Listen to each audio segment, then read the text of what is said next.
kesempatan, kehormatan, dan sukacita luar biasa untuk mensiarkan sesuatu di tengah jemaat yang luar biasa. Izinkan saya memperkenalkan diri.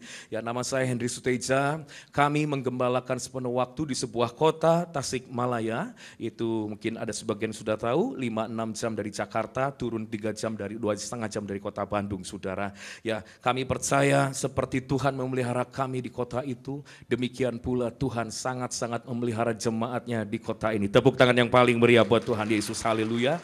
Anak saya 2, yang pertama 2 SMP, yang kedua kelas 4 SD. Baik, kita akan lebih banyak mengerti dan memahami apa kebenaran firman Tuhan.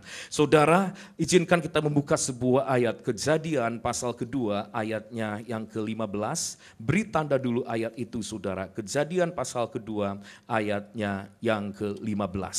Nah, saudara, perhatikan baik-baik bahwa hari-hari ini Tuhan akan memakai gerejanya untuk menjadi dampak dan berkat di luar sana, bukan dari gereja yang tanda kutip, yang utama musiknya bagus, yang utama mungkin gedungnya bagus, manajemennya bagus, atau hal-hal yang lain bagus. Tuhan akan memakai gerejanya hari-hari ini, di mana orang-orang di dalamnya adalah orang-orang yang mengalami perubahan di dalam Tuhan Yesus Kristus. Orang-orang yang sudah diubah di dalamnya oleh Tuhan Yesus Kristus. Yang percaya katakan amin. Tangkap nilai ini dan pesan apa yang Roh Kudus sampaikan. Dengarkan baik-baik.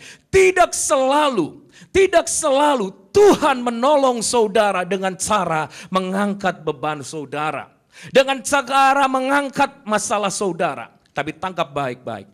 Tuhan selalu menolong saudara dengan cara mengubah saudara. Seperti mengubah karaktermu, mengubah komitmenmu, mengubah waktakmu. Dengan cara itu Tuhan menolong saudara. Dengarkan baik-baik. Tidak selalu Tuhan dengan cara mengangkat beban di dalam hidup saudara, tetapi selalu dengan cara mengangkat kapasitas saudara. Karaktermu lebih lagi, kapasitas rohmu lebih lagi. Dengan cara kau diubah, demikian itulah Tuhan akan menolong saudara hari-hari ini. Jangan heran kalau ada banyak di antara kita seringkali mengalami putus asa, tidak pernah puas, atau mengalami kekosongan.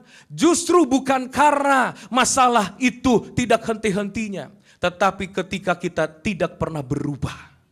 Ketika kita tidak pernah berubah, catat baik-baik, belum menjamin ketika masalahmu dibereskan, engkau akan merasa puas. Ketika masalahmu dibereskan, engkau akan merasa mungkin, mengalami kemenangan. Tetapi saya menjamin, ketika engkau diubah oleh Tuhan, engkau akan mengalami kepuasan dari Tuhan. Karena itu kepuasan dari Tuhan, perubahan saudara. Biarlah jadi kepuasan buat kita gereja jemaat di tempat ini, ketika kita mengalami perubahan. Tepuk tangan yang paling meriah buat Tuhan Yesus, haleluya.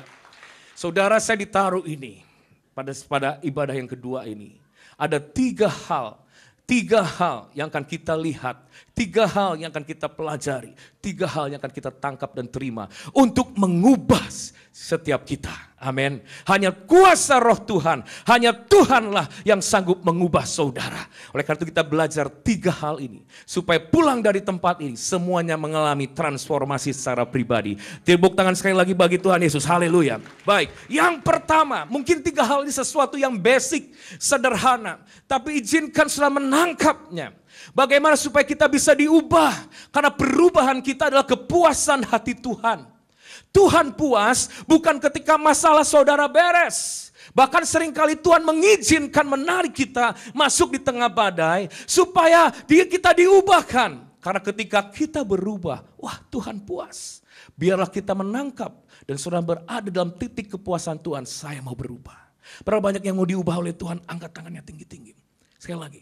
Berapa banyak yang mau diubah oleh Tuhan? Angkat tangannya sekali lagi. Lambaikan tangannya. 3 hal. Yang pertama, the presence of God, hadirat Tuhan. Catat baik-baik. Hadirat Tuhan.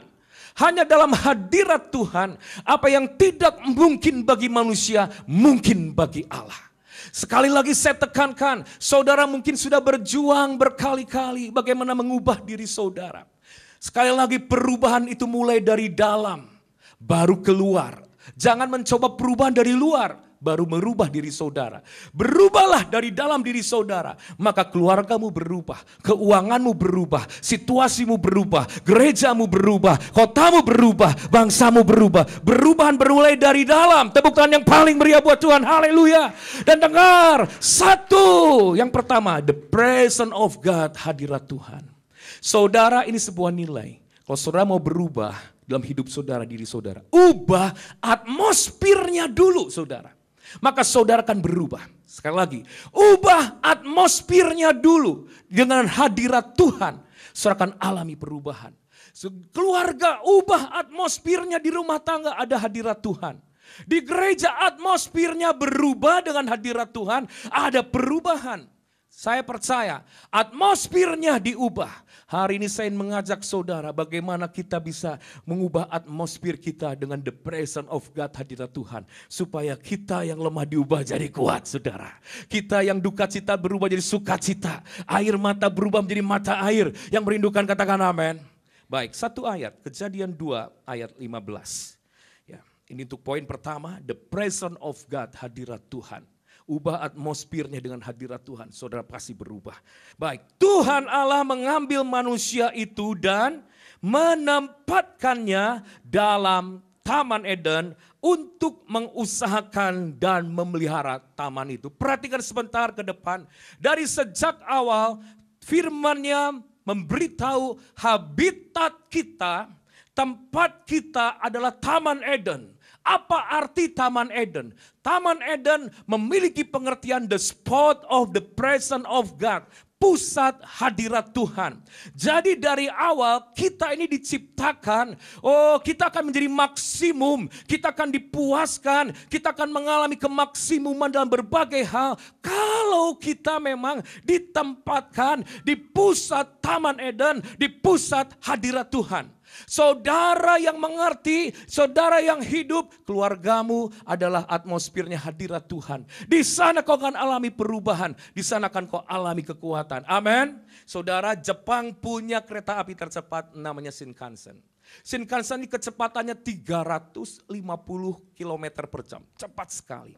Eropa nggak mau kalah, dia buat kereta api lebih cepat dari Jepang. Namanya Blue Train, saudara. Blue Train ini kereta api biru, kecepatannya 370 km per jam. Tapi beberapa waktu tahun lampau, China nggak mau ketinggalan. Selalu ingin unggul, saudara. Dia buat kereta api yang lebih cepat dari Eropa, kecepatannya 400 km per jam. Perhatikan, dari mana kereta api ini begitu maksimum, begitu luar biasa. Cepat, saudara. 400 km per jam kalau lewat, saya percaya jemuran tetangga bisa pindah ke sebelah, saudara. Cepat sekali. Dari mana kecepatan ini bisa ada? Sederhana. Karena gerbong-gerbong besi itu ditempatkan pada relnya. Yang sepakat dengan saya katakan amin. Katakan sama-sama dengan saya, pada relnya. Kalau gerbong itu ditempatkan di luar dari relnya, nothing, tidak ada apa-apa. Baik Blue Train, Shinkansen maupun yang Shanghai punya.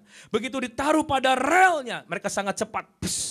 Saya beritahu, rel dalam hidup saudara adalah the presence of God, hadirat Tuhan. Jangan keluar dari hadirat Tuhan.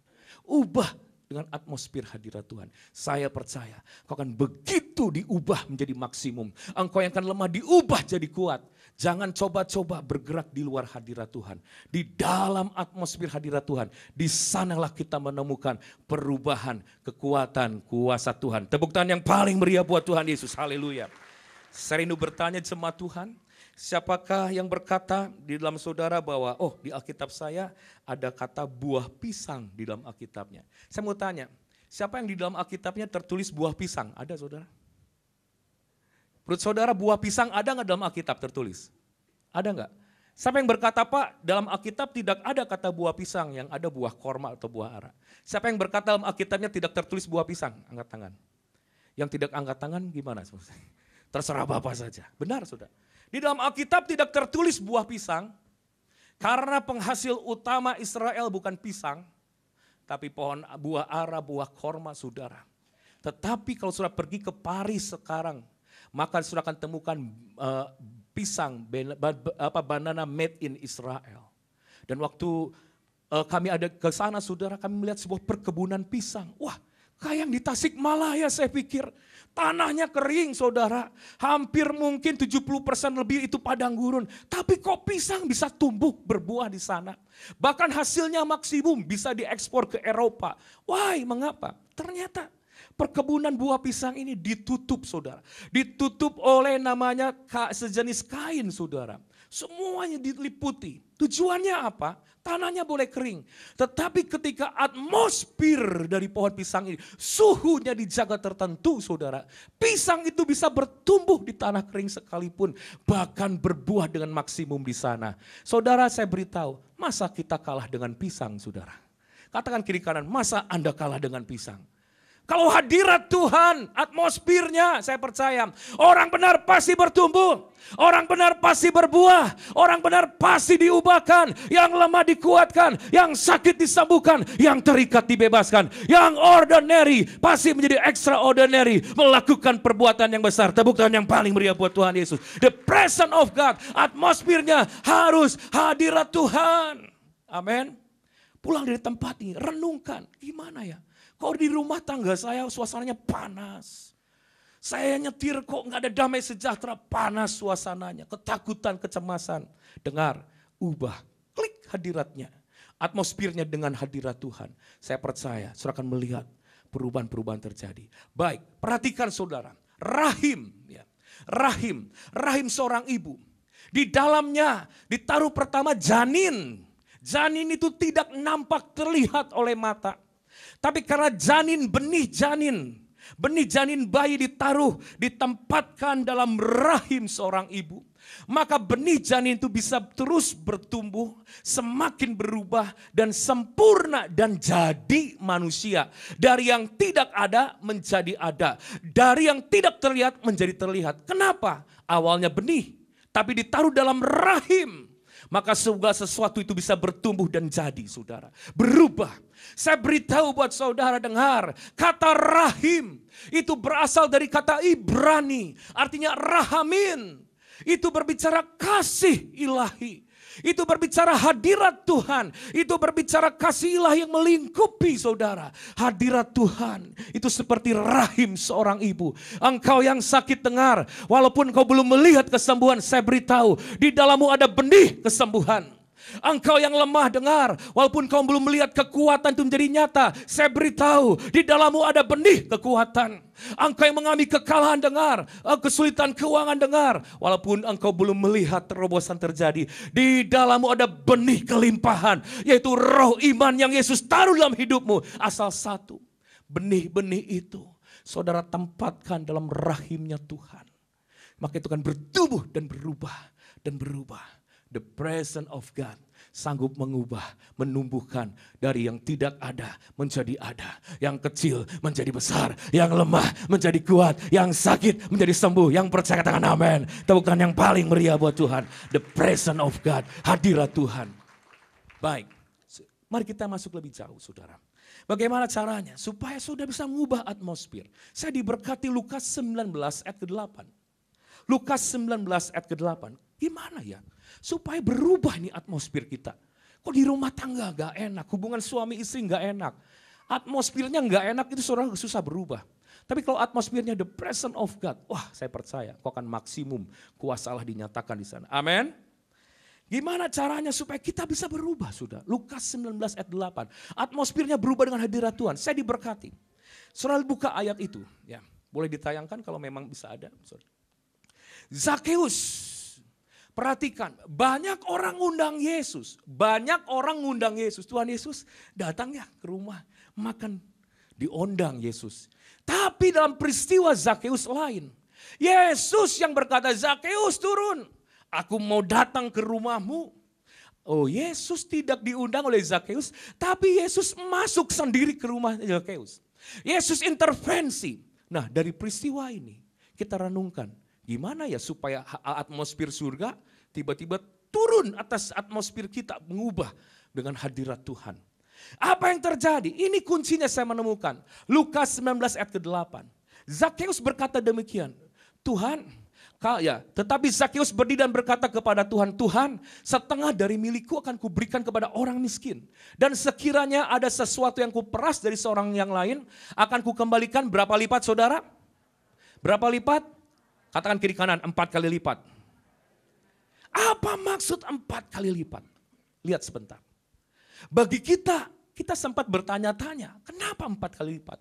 Bagi orang Israel ketika itu, pengertian kata 4 kali lipat bukanlah hal yang sulit dimengerti. Tetapi sangat clear, sangat jelas, sangat gamblang mereka nangkep apa maksudnya Zakeus berkata 4 kali lipat. Karena ketika itu ada kebiasaan bagi orang Israel, pencuri yang tertangkap basah. Dia harus mengembalikan barang curiannya 4 kali lipat. Ketika itu Zakeus sedang berkata kepada Tuhan. Zakeus sedang berkata di hadapan penduduk sekota itu. Waktu dia mengucapkan 4 kali lipat. Dia sedang transparan dengan Tuhan. Dia sedang merelakan hatinya untuk dibongkar. Dia sedang tidak ada kemunafikan dalam hidupnya. Ada kemurnian. Dia berkata, aku ini pencuri yang tertangkap basah hari ini. Oleh kasih Allah. Dia berkata demikian. Tuhan tahu hati Zakeus sebelum itu. Oleh karena itu Tuhan tertarik. Dia mau masuk dan intervensi. Dengar, seringkali kita berpikir, hanya mungkin ketika kita doa muji nyembah Tuhan langsung turun hadirat Tuhan. Kalau ada kemunafikan, tidak ada keterbukaan, transparansi dalam gereja saudara. Dalam hidup, dalam rumah tangga, dalam keluarga, suami istri tidak ada keterbukaan. Ada sesuatu yang ditutupi saudara. Itu atmosfer kita, tetap langit kita adalah tembaga. Tapi begitu kita terbuka, Tuhan, aku rela, ini aku Tuhan, aku salah. Suami istri saling terbuka. Oh, tidak ada yang ditutupi. Katakan kiri kanan, tidak ada topeng di antara kita. Katakan saudara, terbuka. Zakeus itu arti kata namanya pure, murni. Apapun masa lalu dia, kotor, gelap. Tapi dia ketika hatinya seperti arti namanya, kemurnian, terbuka. Itu atmosfer berubah. Saya percaya, ini pesan Tuhan. Memasuki tahun Ayin Alem, tolong jaga kemurnian. Bongkar kemunafikan, tidak ada kemunafikan. Keterbukaan, rela seperti Zakeus. Maka atmosfer itu pasti berubah dengan hadirat Tuhan.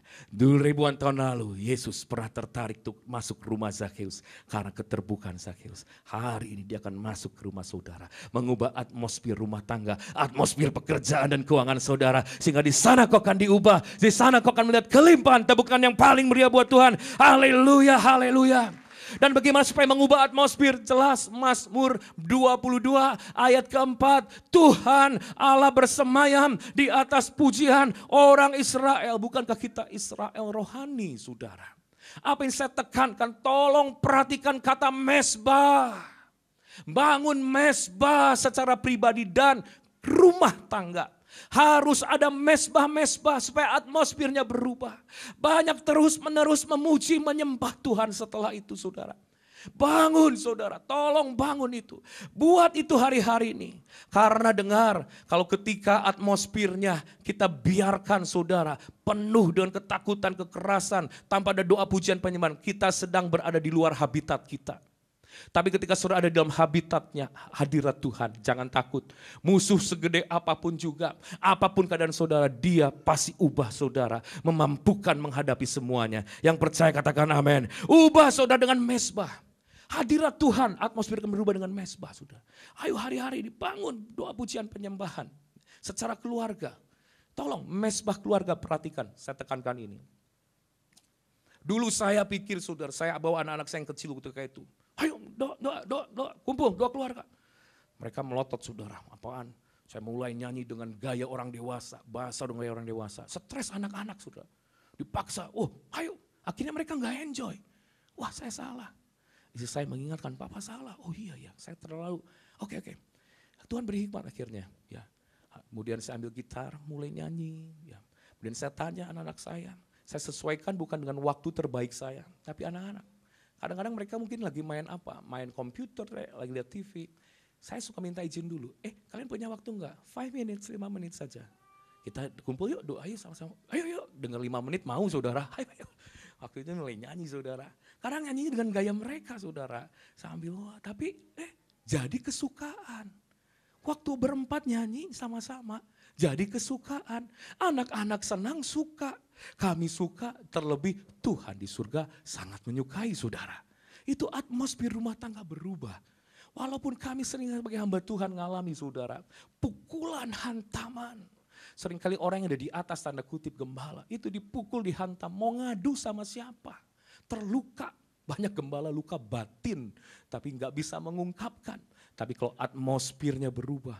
Seringkali waktu udah terluka di luar masuk rumah tangga atmosfernya mencekam. Istri mungkin lebih berkicau dibandingkan bondo burung kenari. Tahu burung kenari kicauannya? Saudara. Seringkali atmosfer tambah membuat suami seperti apa. Atau mungkin ketika istri pulang. Maaf suami lebih galak dari anjing Doberman tetangga. Saudara, kita atmosfer berubah. Tetapi ketika masuk rumah ada mezbah. Kesukaan buat semua. Nyanyi nyembah Tuhan. Setelah nyembah Tuhan apa? Doa. Doanya sebentar. Udah rapi mereka. Terus Alkitab ada 4. Kami buka Alkitab sama-sama. Baca Alkitab sama-sama. Enggak satu pasal. Anak-anak saudara. 5 ayat, 10 ayat. Tapi dengan suara. Jadi choir, paduan suara baca Alkitab sama-sama. Dengan diucapkan. Lama-lama di kesukaan. Tiba-tiba mezbah dinaikkan. Atmosfernya berubah. Ketika atmosfer berubah, segala sesuatu pasti berubah di dalamnya. Beri tepuk tangan buat Tuhan Yesus. Lakukan, praktekkan, tolong lakukan. Hati-hati, kalau tidak, kalau sudah hanya fokus dengan bagaimana masalah selesai, kau gak akan puas. Karena kepuasan Tuhan bukan ketika masalahmu selesai semata. Terutama ketika engkau diubahkan di sana. Semakin menyerupai gambaran anaknya. Kapasitasmu lebih lagi. Tuhan Yesus puas. Ketika Tuhan puas, saya jamin engkau pasti puas. Dan pasti mengalami kelimpahan perubahan dalam diri saudara. Tepuk tangan yang paling meriah buat Tuhan. Haleluya. Yang pertama apa? The presence of God. Hadirat Tuhan. Hadirat Tuhan. Baik, kita masuk yang kedua saudara. Sederhana. The word of God. Firman Tuhan. Hanya lewat firman Tuhanlah ada power, ada kuasa di dalam kebenaran, dalam janji, dalam perkataan untuk mengadakan yang tidak ada menjadi ada. Saudara jangan berpikir hal-hal yang lain untuk membawa perubahan dalam hidup saudara. Jangan memperumit dengan segala sesuatu. Buat sederhana karena yang akan sanggup mengubah bukan diri saudara. Tapi ketika engkau meresponi kebenaran firman, kuasa yang mengubah adalah firman Tuhan saudara. Saya beritahu, tahun 1945 ada survei. Mensurvei rata-rata tinggi orang Jepang sama tinggi orang Indonesia. Itu di rata-rata saudara, tahun 45. Ternyata berapa tinggi orang Jepang, berapa tinggi orang Indonesia? Hampir sama. Kurang lebih 162 cm tinggi mereka. Orang Jepang, orang Indonesia sama 162 cm. Tahun 45. Tapi sekarang saudara, dengar, sekarang itu tingginya lain. Anak-anak remaja sekarang orang Jepang tingginya rata-rata 172 cm. Hampir menyamai tinggi orang Amerika dan Eropa 175 sampai 178 saudara. Tapi orang Indonesia rata-rata tingginya berapa? Sekarang cuma lumayan naik 5 cm, 165 cm saudara. Pertanyaannya, apa penyebab perubahan? Karena saudara secara genetik orang berpikir bahwa orang Jepang secara genetik nenek moyangnya itu pendek-pendek. Tapi kok sekarang bisa berubah? Walaupun genetisnya itu seperti pendek-pendek nenek moyang orang Jepang. Kok sekarang tinggi-tinggi? Sederhana. Dari zaman dulu mereka memperhatikan makanan. Catat baik-baik. Garis bawahi kata makanan. Kata kunci lewat firman Tuhan adalah makanan. Saudara. Makanan. Jadi mereka meneliti bagaimana gaya makan orang Eropa. Oh sederhana. 50% karbohidrat, 50% protein. Jadi mereka itu 50% protein. Tapi orang Indonesia lain saudara. 80% karbohidrat, 20% protein. Maksudnya apa? Kalau ada di antara saudara hari-hari ini, sudah makan roti, sudah makan pisang, sudah makan bakmi, tapi belum makan nasi, tetap lapar. Saudara saya katakan tulen orang Indonesia asli. Saudara, dari makanan ternyata bisa berubah terus menerus. Saya beritahu sederhana. Yohanes 4 ayat 34 berkata, makananku, kata Tuhan. Dia memperkenalkan kepada orang-orang benar, orang-orang kudus dalam kerajaan Allah. Makananmu sederhana adalah melakukan kehendakku dan menyelesaikan pekerjaannya. Oleh karena itu jangan salahkan Gereja, cari pengkhotbahnya mungkin dangkal-dangkal. Cari pengkhotbahnya mungkin begini-begini. Ada banyak udah puluhan tahun ke gereja, nggak rubah-rubah tuh suamiku. Ya, udah jadi pendoa pun nggak rubah-rubah tuh istriku. Kenapa? Jangan salahkan Tuhannya. Mereka hanya mendengar, belum makan. Disebut baru makan dan bisa mengubah saudara. Ketika kau melakukan apa yang kau dengar.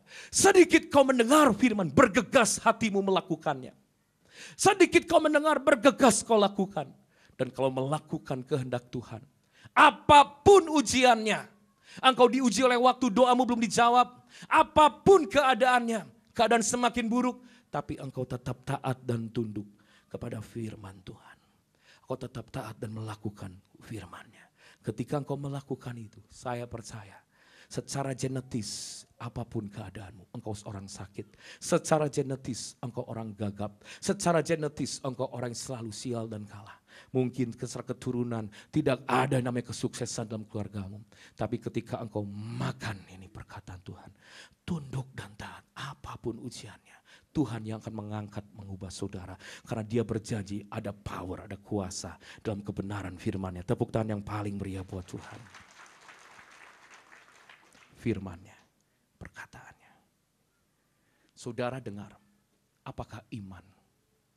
Iman adalah dasar dari segala sesuatu. Katakan sama-sama dengan saya, dasar. Dasar itu landasan. Saudara pergi ke Bandara Soekarno-Hatta, itu ada landasan.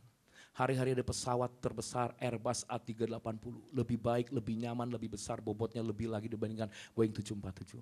Tapi nggak tahu, beberapa waktu yang lalu belum bisa mendarat di Bandara Soekarno-Hatta. Mengapa? Landasannya mungkin belum siap. Terlalu pendek, apa terlalu kurang kuat. Bobotnya terlalu besar. Tuhan akan membawa di tahun Ayin Alep yang baru ini. Kemuliaan yang lebih lagi, kuasa perubahan yang lebih lagi. Tapi itu ada di alam roh dan siap mendarat. Pertanyaannya dia cari, ada landasannya enggak? Imannya siap enggak gereja? Jemaat Tuhan imannya bagus enggak? Sehat enggak? Orang berpikir iman hanya sekedar percaya saja. Oh percaya, semua percaya. Iblis pun percaya, dia maha kuasa. Tapi iman basicnya bukan hanya sekedar percaya. Di balik percaya itu ada esensi saudara. Karena kata iman pertama kali dalam Matius pasal 8.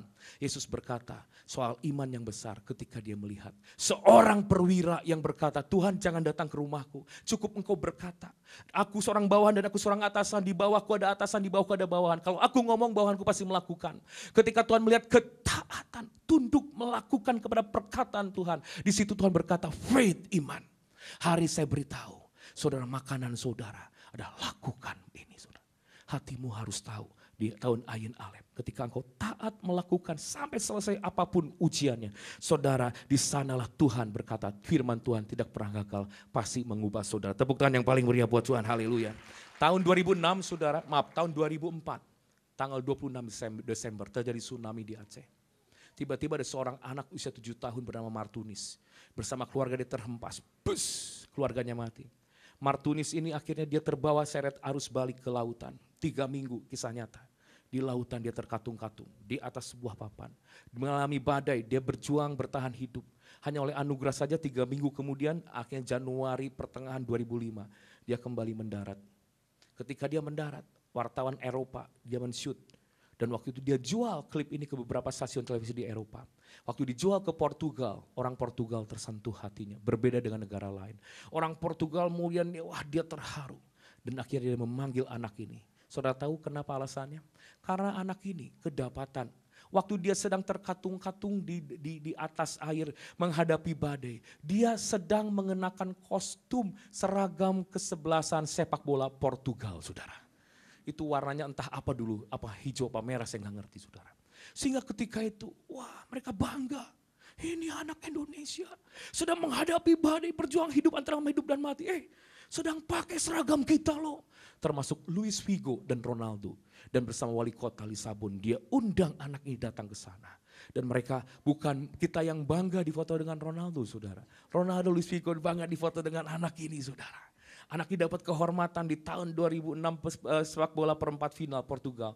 Dia mendapat kesempatan menendang kick off. Dan yang lebih luar biasa saudara, dipulangkanlah anak ini ke Indonesia tidak dengan tangan yang hampa. Dikasih uang lumayan gope tiau 500 juta rupiah. Udah dapat berkat, dapat kehormatan, diangkat lagi. Sederhana. Ketika menghadapi badai berjuang sendirian, kedapatan sedang mengenakan kostum seragam kesebelasan Portugal. Waktu saya menemukan kisah ini, catat baik-baik. Tuhan pun berbicara yang sama. Hari ini engkau sedang berjuang antara hidup dan mati. Engkau sedang berjuang seperti sendirian. Engkau mungkin seolah-olah merasa tanda kutip Tuhan meninggalkan saudara. Sahabat meninggalkan saudara. Engkau sepertinya berada ribuan jutaan mil jauhnya dari Tuhan. Engkau yang kau lihat di dekat saudara hanya badai dan masalah. Izinkan apapun situasi saudara, biarkan surga melihat saudara tetap mengenakan kostum seragam kesebelasan surgawi. Itu jubah kebenaran di dalam hidup saudara. Apapun situasinya tetap hatimu taat, pegang kebenaran firman Tuhan. Karena kuasa firman Tuhan lambat atau laut akan teruji seperti perak murni, pasti mengubah, membentuk saudara semua. Tepuk tangan yang paling meriah buat Tuhan. Portugal saja mengangkat, memberkati anak ini ketika kedapatan mendapatkan memakai kostum seragam kesebelasan, apalagi Tuhan. Inilah seragam kesebelasan kita. Apapun juga boleh diambil, tetapi namanya firman, aku mau taat, aku mau tunduk. Ada power dalam the word of God, firman Tuhan mengubah saudara. Yang mengalami katakan amin. Yang paling terakhir, imam musik bisa maju ke depan. Sederhana saudara, boleh kita buka Matius 20 ayat 28. Dari mana kuasa yang mengubah kita? Saya beritahu, the blood, darah Tuhan. Darah Tuhan Yesus Kristus. Itu yang bisa mengubah. Matius 20 ayat 28. Tayangkan saja ayatnya. Dengarkan baik-baik saudara. Yesus berkata, anak manusia datang bukan untuk dilayani, tapi melayani. Dia menjadi tebusan bagi semua orang. Dia menjadi tebusan. Perhatikan kata menjadi tebusan. Perhatikan dua kata menjadi tebusan, apa artinya. Di dalam bahasa asli sebenarnya menjadi tebusan ini artinya harga yang diharuskan untuk membebaskan, memerdekakan seorang budak. Itu sudah dibayar oleh Tuhan Yesus. Harga yang harus diberikan untuk membuka pintu penjara agar orang terpenjara itu dilepaskan sudah dibayar oleh Tuhan Yesus. Dengan cara dia mati di kayu salib. Dia mencurahkan darahnya karena dia mengasihi saudara. Dan saya beritahu hari ini ketika engkau datang ke tempat ini. Mungkin keadaanmu seperti orang yang terpenjara. Ada penjara-penjara sakit penyakit, penjara dosa, penjara kemunafikan. Atau engkau diperbudak dalam berbagai hal. Saya beritahu darah Yesus itu darah yang sudah dibayar untuk membebaskan engkau menjadi orang merdeka, melepaskan engkau menjadi yang terkurung dalam penjara menjadi orang-orang yang dibebaskan. Yang percaya katakan amin. Itu darah yang mahal. Saudara dengarkan satu ayat kita akan tutup. Kolose 2 ayat 14 kita akan tutup di ayat ini. Mari kita buka. Hari ini kita berbicara the presence of God, hadirat Tuhan, ubah atmosfer. Kedua the word of God. Makanan kita, dengar. Jangan mau hanya dengar saudara. Oh khotbahnya bagus dengar. Tapi hatimu gak pernah melakukan. Gak pernah ada perubahan. Lakukan. Yang ketiga, the blood.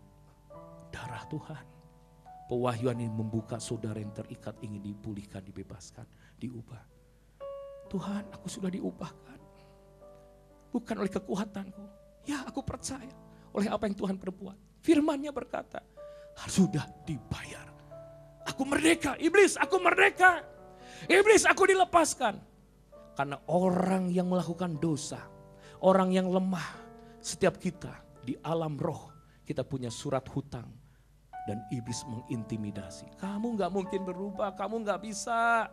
Kamu ini siapa sih? Gak mungkin lepas. Ingat pewahyuan ini. Kolose 2 ayat 14. Mari kita akan baca bersama-sama, kita tutup di ayat ini. Demikian firman Tuhan. Kolose 2 ayat 14.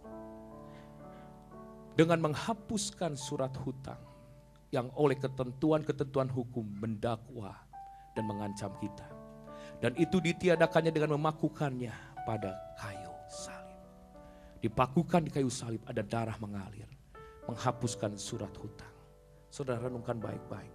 Dengarkan, tolong buka pengertianmu, buka panca indera, rohani dan jasmani. Seperti ini. Ada kebiasaan di Israel ketika itu, zaman itu saudara. Kalau seseorang punya hutang kepada seorang tuan, Dan orang itu nggak pernah bisa bayar hutangnya. Apa yang akan dilakukan oleh sang tuan? Dia akan ambil sebuah surat, namanya surat hutang. Ditulis nama orang itu besar-besar. Ditulis jumlah hutangnya. Dan ditempelkan, dipakukannya di tembok Yerusalem dekat pintu gerbang. Supaya semua penduduk Yerusalem keluar dan masuk, dia akan baca. Dia akan melihat, orang ini punya hutang. Hati-hati, hutangnya besar.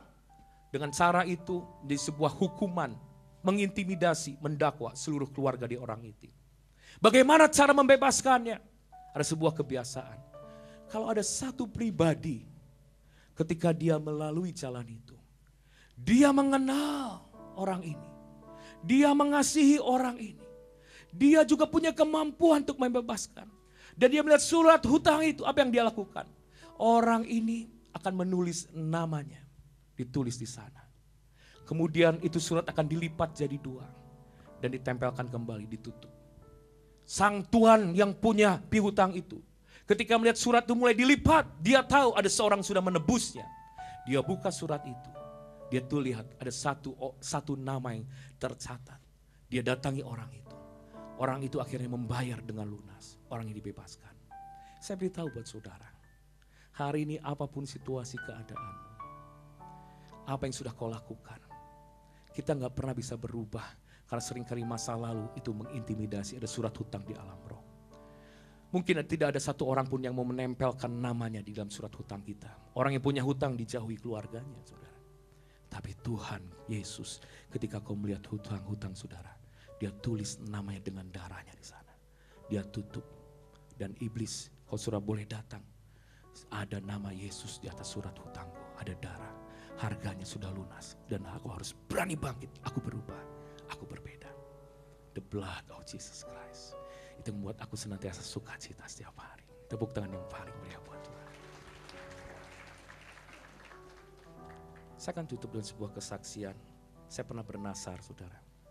Di tempat yang baru saya hadir, saya harus menyaksikan apa yang sudah Tuhan perbuat. Kalau saya berdiri di tempat ini, memberitakan firman, itu bukan karena keahlian atau mungkin ada bakat alami, tapi hanya kasih karunia dan kuasa nama Tuhan Yesus. Saya dulu saudara seorang, latar belakang keluarga saya semua bisnismen. Engkong saya dari Tiongkok datang ke kota Tasik. Selalu dicekokin dari awal, usaha, berdagang, cuan, gitu aja. Kami sekolah juga ambil jurusan ekonomi. Akhirnya kami sempat bekerja di Jakarta.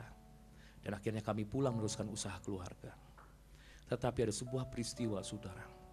Ketika kami menikah, saudara, saya mengalami depresi. Karena dari awal memang temperamen saya adalah melankolis berat. Teman saya cuma satu saudara. TK, SD, SMP, itu saja orangnya. Saya susah bergaul. Setiap saya datang di tengah-tengah undangan saudara pernikahan, saya selalu datang 1 jam sebelum berakhir. Biasanya setelah tempat itu kosong baru saya mau hadir. Saya tidak nyaman berada di tengah-tengah orang yang banyak. Saya selalu introvert. Ketika bisnis saudara setor ke bank, perusahaan kami kurang uangnya. Padahal kami sudah hitung benar.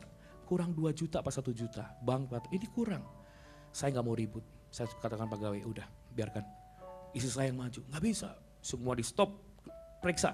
Dan benar, kami yang benar. Saya terlalu wataknya seperti itu. Dan mengalami tekanan-tekanan karena dari awal saudara. Saya mulai menjalankan usaha keluarga. Saya harus menanggung hutang. Dari hutang, hidup dari hutang ke hutang menutup cek ganjil dalam usia muda. Dan pendek cerita saudara tanpa disadari.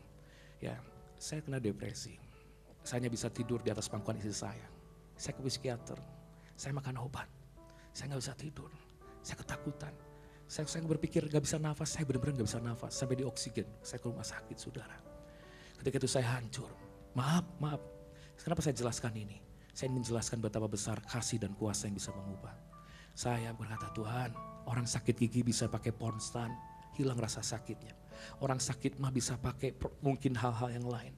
Tapi orang yang depresi, udah gak punya harapan, tiba-tiba pingin mati, tiba-tiba mungkin ngalami. Rasanya dunia itu ambruk saudara. Ketika itu kami hanya bisa menangis. Kami sudah ke gereja, kami sudah melayani saudara. Saya sudah mendengar nama Yesus, tapi saya berlutut di kaki Tuhan. Tuhan, saya sudah mendengar Engkau sejak kecil. Saya tahu Tuhan mengampuni dosa saya. Tapi tolong Tuhan, ini waktunya saya ingin merasakan kuasa-Mu. Tuhan jamah saya kenapa saya alami ini saudara? Saudara, saya takut ketemu orang. Saya kadang-kadang sembunyi sendiri di kamar mandi saudara. Hidup kami hancur. Tuhan, tunjukkan Yesus sanggup bukannya mengampuni dosa, tapi mengubahkan mental saya.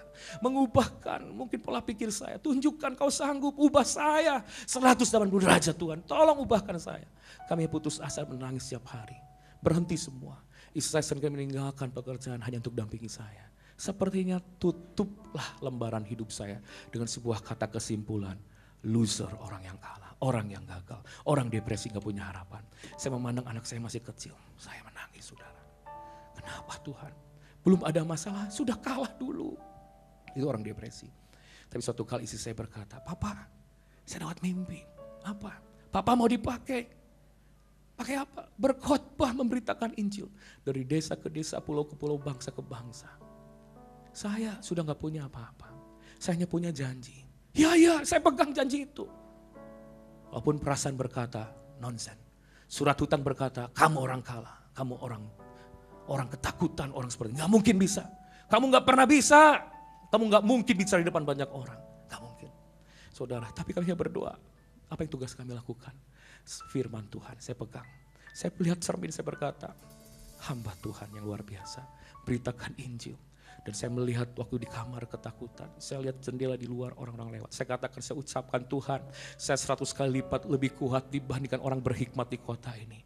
Karena saya punya roh Tuhan. Tuhan, saya bernasar pakai hidup saya. Pakai Tuhan. Setelah Tuhan pulihkan 6 bulan saudara. Tuhan pulihkan. Saya tinggalkan semuanya. Itu cerita yang mengapa saya sepenuh waktu. Tidak ada kamus saudara. Walaupun mungkin ada sempat penglihatan dari sejak kecil.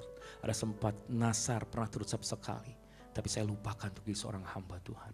Karena saya gak punya kekuatan untuk ada di sana. Gak mungkin. Saya gak punya modal dan potongan. Orang penakut, orang mungkin susah ketemu orang.